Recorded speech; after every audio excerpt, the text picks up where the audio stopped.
In this grid drawing, you're going to continue to practice with measuring and plotting and using negative space to gain accuracy.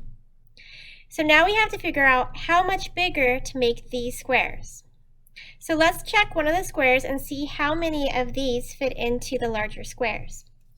So if I took a piece of paper and I measured the length of one of these squares and compared it to any of these other squares, how many would fit in? That's 1 and 2 perfectly fit in, and that means we need to measure and plot this and blow it up 2 times the size.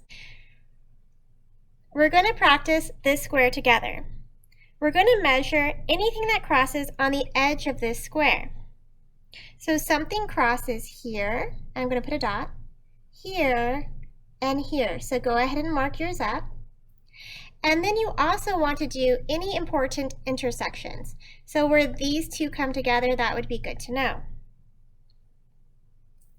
So these 3 dots are crossing on the edge, but this dot is floating in the middle. If the dot is not on the edge, you're going to have to measure how high up it is and how far in it is. But if they're on the edge of the square, you only have to measure it one way. You'll understand this further as we do it. Let's start with our first measurement. It's very, very tiny. The tip of my paper I'm going to put right on that tiny dot that we made, and I'm marking the edge of the box. I'm paying attention to where I have it lined up, so it's on this corner of that square. So I'm relining it back up on that corner of that square. So at the tip of the paper was the dot, and I'm going to go once and twice. The second mark is the one I'm keeping, the first mark I'm getting rid of, and that is right where this curve is on that part of the petal. Then I'm going to measure the dot down below. I can either scratch off my old mark or flip the paper over or fold it. The tip of my paper, I'm putting it on that dot, and I'm lining a markup on the edge of that square. I'm paying attention to where I have this paper lined up. It's lined up against the bottom edge of this square, right there. And I go that distance once and that distance twice. I no longer need that first mark. I only need the second mark. And I'm going to just sketch a little bit of that petal. When I'm sketching, I'm actually looking a little bit at the negative space. So I'm looking at that shape, and I'm trying to make sure when I'm drawing I continue to have that shape. Then I can go ahead and do the last one that is on the grid line. So tip of the paper on that dot, mark the edge of that box. Where do I have it lined up? On this line and this line. That distance once and twice. I don't need the first mark, I only need the second. And then I'm going to sketch a little bit of that line in, going up. And here we are to the middle dot. So all of those I just had to measure one way. I just measured how high up it was and transferred it. This one I'm going to have to measure how high up it is and how far in it is. I'm going to have to measure those 2 directions. So I'm going to fold this over so I have a nice clean measuring stick. I'm going to put the tip of my paper on the dot, and I'm going to mark the edge of that box. So notice how I'm not along the side of a line. Right now I'm in the middle of the square. So I need to just line it up somewhere in the middle of the square. I'm not sure where. I'm going to go that distance once and that distance twice. On the second mark, I extend it parallel to what I'm measuring against, which was this. So I did this, tip of the paper on the dot. I mark the edge of the box, and I lined it up anywhere on here. It doesn't matter. I could have been way over here. It's fine. But the mark needs to be lined up. And I go that distance once and that distance twice. And I extend it out parallel to the line I measured off of. So I measured from this line so that it gets extended that way. Erase your first dot because that isn't necessary anymore. So I measured how high up it is. Now I need to measure how far in it is. So I could have gone this way, or I could have gone that way. So I'll show you both so you can tell the difference. Tip of the paper on the dot, marking that line. That line is this line. Reline it up anywhere on that line. I go that distance once, and that distance twice. On the second mark, I extend it out parallel to what I measured from. Where they cross, so I extend it out till they cross, and where they cross, that's right where that dot would be. I can erase all of the excess lines that help me get there. And I look at that bend, and I can start drawing in all of my pieces. I'm going to look at all of my negative space. Does it look like that? Does this look like a small gap? Yes, that's a small gap. If you have it too wide, something's wrong. And so that looks pretty accurate, so I can move on to the next one. Let's go ahead and do one more together. Let's do this one right here. So we're going to be working in that square. And I'm going to measure here, here, and here.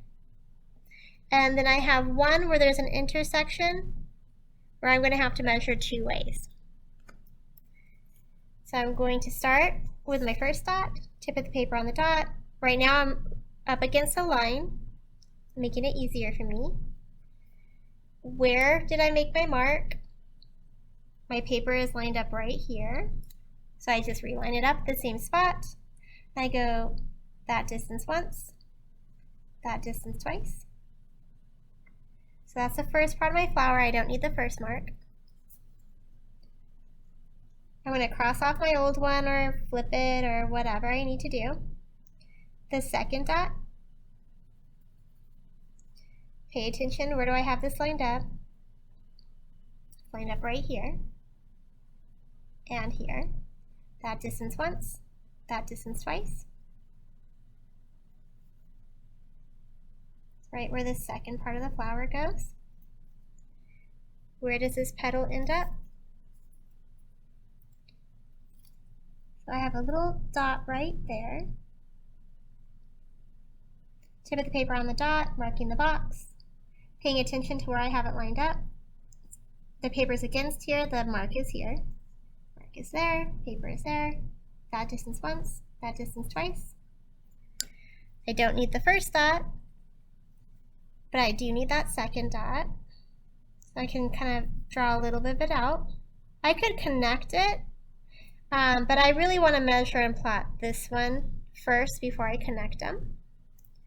So since this is in the middle, I need to measure two ways. So I'm going to measure how high and how far.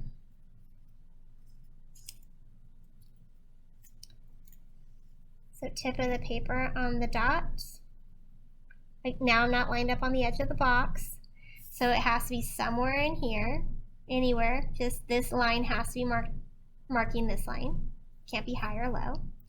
That distance once, that distance twice. And then I extend it out parallel to what I measured off of. I measured off of this line. That's horizontal, so that has to go horizontal. Erase your first dot. So all I did was measure the height. I went 1, 2, extended the line. So I'm just capturing that distance, doubling it, and extending the line out. Then I'm going to fold my paper over again. Tip of the paper on the dot, mark the edge of the box. That distance, anywhere on here, I could be way down here. Like I'll show you what that looks like. Once, twice. I extended out parallel to what I measured from. I'm not connecting these marks. I'm not going that way. I'm going parallel to what I measured from. I extend it till they cross, and that's right where that intersection would be. So once I have that, I can get rid of my excess marks, and then I can start drawing from dot to dot, really looking at the shape. So don't simplify that going up. It goes out, and then it bends around. And then I'm going to look at my negative space. I'm looking at this shape. Oops, got a little crazy there.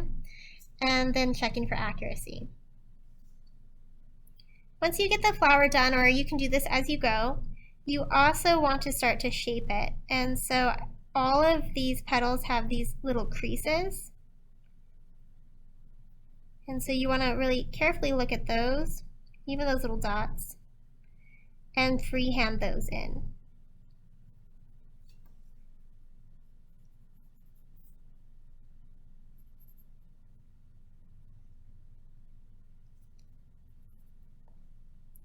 The last trick I'm going to teach you is how to get this in there. I'd box it in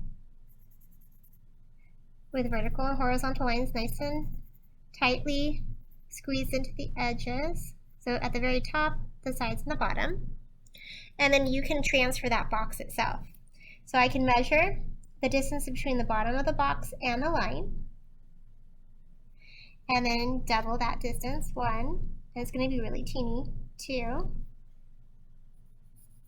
And then on the second mark, I'm drawing the bottom line.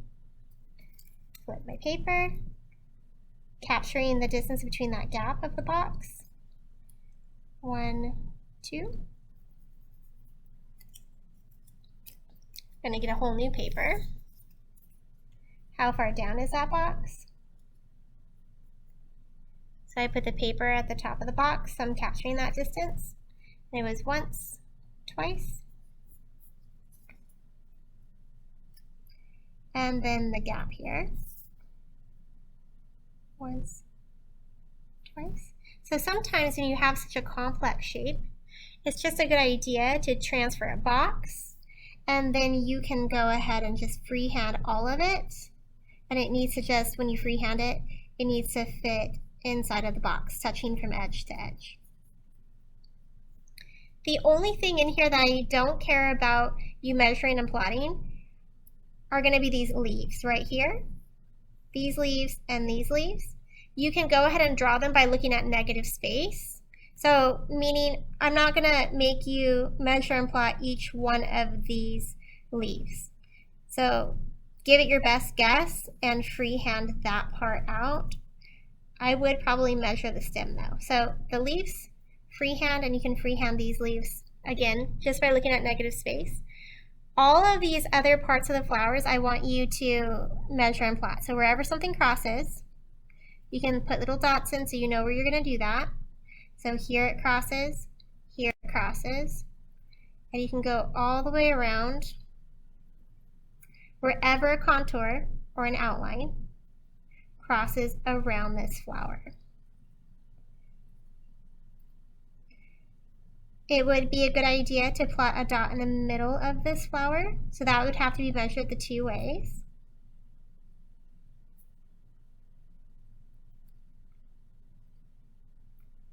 So figure out where your dots are going to go and then start measuring and plotting.